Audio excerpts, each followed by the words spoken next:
अस्सलाम वालेकुम। ये हमारा 8वां लेक्चर है बायोलॉजिकल क्लासिफिकेशन के ऊपर। इससे पहले के लेक्चर में हमने डिस्कस किया था journal futures of kingdom protista, और आज की इस लेक्चर में हम डिस्कस करेंगे classifications of kingdom protista. Classification of kingdom protista.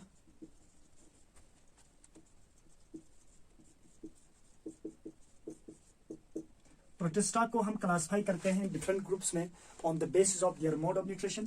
सबसे पहला जो ग्रुप है फोटो ऑटोट्रोपिक प्रोटिस्टा, और दूसरा जो ग्रुप्स है सेप्रोफाइटिक प्रोटिस्टा, और थर्ड जो ग्रुप्स है वो या तो holozoic mode of nutrition show करते हैं या तो parasitic mode of nutrition show करते हैं, इस तरह के प्रोटिस्टा। अब फोटो ऑटोट्रोपिक प्रोटिस्टा मेनली क्या क्या होते हैं? Number 1,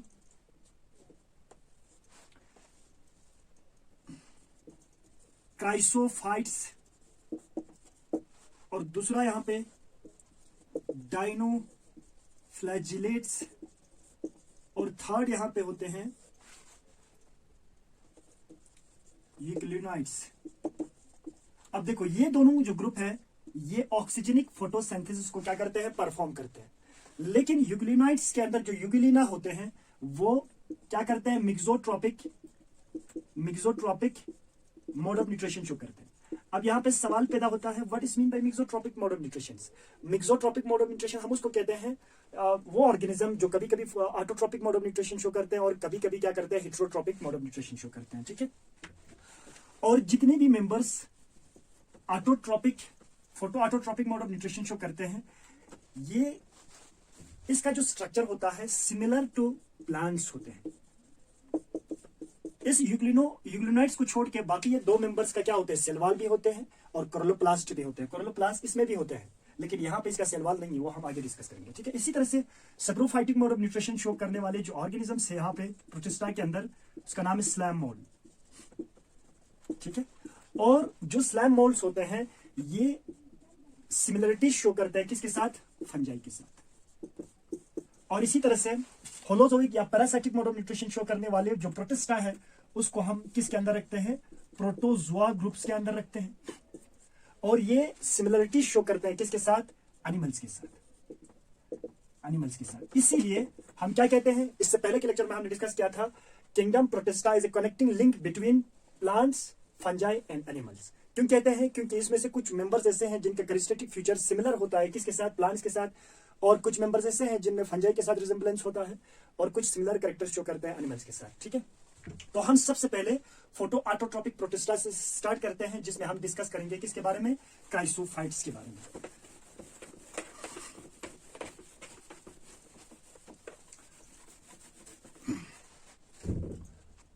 number 1, photo autotrophic protista के अंदर हम डिस्कस करेंगे क्राइसोफाइट्स। इसके अंदर हम मेनली दो ग्रुप्स के ऊपर डिस्कस करेंगे। एक का नाम है डायएटम्स, दूसरे का नाम है डिस्मिट्स। ठीक है, डायएटम एंड डिस्मिट्स, ये दोनों चीप प्रोड्यूसर्स होता है ओशंस में या एक्वेटिक इकोसिस्टम में। ये दोनों क्या होता है? चीप प्रोड्यूसर होता है। उसके बारे में हम बाद में डिस्कस करेंगे कि प्रोड्यूसर का मतलब क्या होता है। सबसे पहले देखो पहला पॉइंट, इसमें हैबिटेट ये कहां पे प्रेजेंट होता है? ये मोस्टली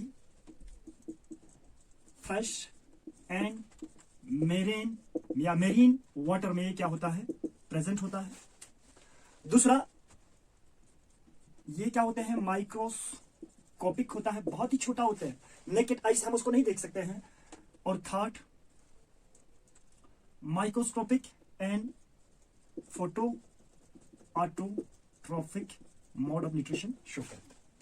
इसके बाद जो हम इसमें जो दूसरा जो पॉइंट्स लिखेंगे, सेल स्ट्रक्चर। इसका सेल का स्ट्रक्चर कैसे होते हैं? सबसे पहले इस सेल स्ट्रक्चर में हम डिस्कस करेंगे सेल वॉल के बारे में। सेल वॉल, तो इसमें जो सेल वॉल होते हैं वो बना होता है एक तो सेल्यूलोज, और इस सेल्यूलोज में कुछ और मॉलिक्यूल्स या एलिमेंट्स भी प्रेजेंट होता है जिसका नाम है सिलिका। ठीक है, सेलुलोज एंड सिलिका का बना होते हैं।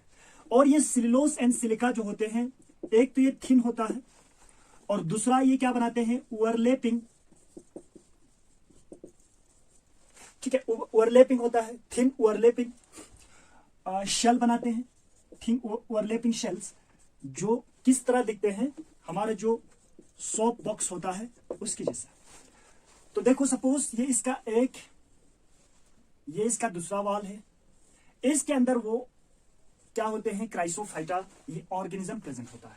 अब इस ऑर्गेनिज्म के पास न्यूक्लियस भी होगा, क्योंकि जितने भी प्रोटिस्टा के अंदर जो ऑर्गेनिज्म होता है वो सभी यूकैरियोटिक यूनिसेलुलर ऑर्गेनिजम्स होता है।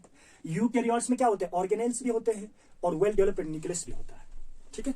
अब देखो इसका जो ऊपर वाला जो ये हाफ ओवरलैपिंग जो वाल्स है, इसको हम क्या कहते हैं, एपिथिका, इसको क्या कहते हैं, एपिथिका, और लोअर वाले को क्या कहते हैं, हाइपोथिका। और ये एपिथिका एंड हाइपोथिका किसका बना होता है, सेलुलोज विद सिलिका का बना होता है, ठीक है। अब देखो कुछ टाइम बाद ये क्या होता है, ये ऑर्गेनिज्म यहाँ पे क्या होता है, डेथ होता है, क्योंकि आप जानते हैं जितने भी लिविंग ऑर्गेनिजम्स होता है इसका एक पार्टिकुलर क्या होते हैं, लाइफ स्पैन होता है, ठीक है। इसके बाद ये मर जाते हैं। अब इसके बाद जब ये मरने के बाद इस तरह से बहुत सारे डाई एटम्स का ये जो सेल वॉल है ये डिपॉजिट होते हैं, एक्यूमुलेट हो जाते हैं, जमा हो जाते हैं, कहां पे, बॉटम ऑफ द सी में, समंदर के बॉटम में क्या होते हैं, जमा हो जाते हैं, और ये एक स्ट्रक्चर बनाते हैं वहां पे। और इसी स्ट्रक्चर को हम क्या कहते हैं, डाई एटोमेशियस अर्थ कहते हैं। क्यों डायटोमेशियस अर्थ कहते हैं इसको, ये कैसे बना diatomaceous earth, by the accumulations of the cell wall of chrysophytes, mainly diatoms का, ठीक है। अब देखो इसके बाद और एक पॉइंट, इस तरह से क्या बनाते हैं, डायटोमेशियस क्या बनाते हैं, ये अर्थ बनाते हैं, ठीक है। अब इसका अलग फंक्शन है वो हम बाद में डिस्कस करेंगे। सेल वॉल हुआ, ठीक है। अब इसके बाद देखो सेकंड, यहां पे जो फ्लैजिला होते हैं, क्या वो प्रेजेंस होता है, फ्लैजिला क्या होते हैं, एब्सेंट होते हैं। तो ये पानी में कैसे मूव करते हैं, पानी में ये मूवमेंट तो शो करेगा, मूव करेगा एक जगह से दूसरी जगह, ये मूव करते हैं पानी में with the help of water current.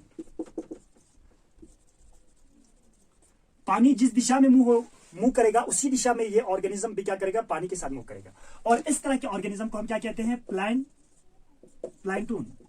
अगर ये प्लांट लेके उसको क्या कहते हैं, फाइटोप्लांटून। अगर ये एनिमल लेके तो हम उसको क्या कहते हैं, जूप्लांटून। और जितने भी डायनोफ्लैजिलेट या डिस्मिट्स है, ये क्या होते हैं, चीफ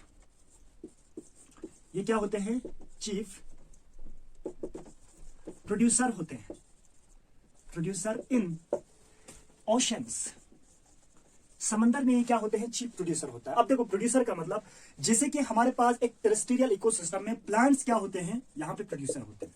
क्यों हम प्लांट्स को प्रोड्यूसर कहते हैं, क्योंकि प्लांट्स के अंदर कैपेबिलिटी होता है लाइट एनर्जी को फिक्स करने का, और इस प्रोसेस को हम क्या कहते हैं, फोटोसिंथेसिस। अब इस प्लांट को यहाँ पे जो कंज्यूमर्स होता है, प्राइमरी कंज्यूमर, वो ईट करते हैं, इस प्राइमरी कंज्यूमर को सेकेंडरी कंज्यूमर, फिर टर्शियरी कंज्यूमर, इस तरह से आगे एनर्जी क्या होता है, फ्लो होता है। जिस तरह के भी इकोसिस्टम हो, चाहे वो एक्वेटिक या टेरेस्ट्रियल, जिसमें बेसिक एनर्जी को जो स्टोर करने का जो ऑर्गेनिज्म होता है उसी को हम क्या कहते हैं, प्रोड्यूसर कहते हैं, ठीक है। अब यहां तक क्लियर है। अब इसके बाद देखो कुछ इसका इकोनॉमिक इंपोर्टेंट देखेंगे हम। अभी हमने डिस्कस किया किसके बारे में, डायटोमेशियस अर्थ के बारे में। ये कैसे बनते हैं, by the accumulations of the cell wall of dinoflagellates in the bottom of the sea. अब इस सेल वॉल के अंदर क्या है, यहां पे मैंने कहा सिलिका। क्या है सिलिका, सिलिका कैसे होते हैं, रफ होते हैं, और इसका रफ सरफेस है, और इसीलिए इसको यूज किया जाता है किसमें, पॉलिशिंग में। किसमें यूज किया जाता है, पॉलिशिंग में। पहला फंक्शन तो ये हुआ। दूसरा फंक्शन इसका देखो, सेकंड फंक्शन क्या होते हैं, सिरप मेकिंग। और थर्ड फंक्शन यहां पे क्या होते हैं, filtration and extraction of oil in oceans. ये सभी क्या होते हैं, इसका फंक्शंस होते हैं या इकोनॉमिक इंपॉर्टेंट होते हैं, ठीक है। अब इसके बाद दूसरा जो हम यहां पे डिस्कस करेंगे, second types of photoautotrophic protista, that is dinoflagellates. देखो डाइनोफ्लेजिलेट्स जो होते हैं इसको हम क्या कहते हैं, फायर अलगी भी कहते हैं, ठीक है। डाइनोफ्लेजिलेट सबसे पहले हम देखेंगे इसका हैबिटेट, ये कहां पे पाए जाते हैं। ये मोस्टली क्या होते हैं, मेरीन वाटर में पाए जाते हैं, ओशंस वगैरह में ये पाए जाते हैं, ठीक है। दूसरा पहला पॉइंट्स, इसका जो सेल स्ट्रक्चर होते हैं, सेल स्ट्रक्चर में हम डिस्कस करेंगे इसके सेल वॉल के बारे में, इसके बारे में डिस्कस करेंगे सेल वॉल। और यहां पे जो सेल वॉल स्टिप प्लेट्स बनाते हैं, ठीक है। अब कुछ रीजन्स पे जो सेल वॉल जो होते हैं एब्सेंट होते हैं, और ये सेल वॉल बना होता है यहां पे किसका, सिल्यूलोज का। किसका बना होता है, सिल्यूलोज का। जबकि इससे पहले हमने डिस्कस किया था क्राइसोफाइट्स में, वहां पे सेल वॉल किसका बना था, सिल्यूलोज प्लस सिलिका का, ठीक है। अब देखो कैसा दिखते हैं, मैं यहां पे बनाऊंगा उसका स्ट्रक्चर। एक डाइनोफ्लेजिलेट्स का जो स्ट्रक्चर होता है वो कुछ इस तरह से दिखाई देते हैं। आपकी हमारे पास जो एनसीईआरटी का जो बुक है वहां पे भी बनाया गया है, कुछ इस तरह के स्ट्रक्चर्स होते हैं। बीच में इस तरह से प्लेट्स होते हैं यहां पे। अब देखो यहां पे सिल्यूलोज का क्या होता है, सेल वॉल प्रेजेंट होता है, और इसको हम क्या कहते हैं, strip plates of cell wall, ठीक है। लेकिन इसके कुछ जगहों पे देखो, यहां पे और यहां पे प्रेजेंट नहीं है। इस रीजन को हम क्या कहते हैं, एक सेकंड, देखो इसको कहते हैं लॉन्गिट्यूडनल, इसको क्या कहते हैं, लॉन्गिट्यूडिनल ग्रूव कहते हैं, और इसको क्या कहते हैं, ट्रांसफर ग्रूव कहते हैं, ठीक है। और साथ ही साथ यहां पे दो फ्लैजिला प्रेजेंट होता है, एक यहां से और दूसरा यहां से, ठीक है। जबकि इससे पहले हमने जो क्राइसोफाइटा में देखा डायटम्स में, वहां पे कोई फ्लैजिला प्रेजेंट नहीं था, ठीक है। और इस फ्लैजिला को हम क्या कहते हैं, इसको कहते हैं ट्रांसफर फ्लैजिला, और इसको हम क्या कहते हैं, लॉन्गिट्यूडिनल फ्लैजिला, ठीक है। अब देखो मैं इसको यहां पे रख कर देता हूं। फर्स्ट पॉइंट हुआ सेल वॉल। दूसरा जो इसके अंदर जो दूसरा पॉइंट है वो होते हैं, क्या यहां पे फ्लैजिला प्रेजेंट है, यस, फ्लैजिला क्या होते हैं, यहां पे प्रेजेंट होते हैं, और कितना होते हैं, 2 इन नंबर, ठीक है। एक लॉन्गिट्यूडनल फ्लैजिला होते हैं, दूसरा ट्रांसफर फ्लैजिला होता है। Main function of these 2 flagella is the locomotion, इसको मूव करने में क्या करते हैं, मदद करते हैं, ठीक है।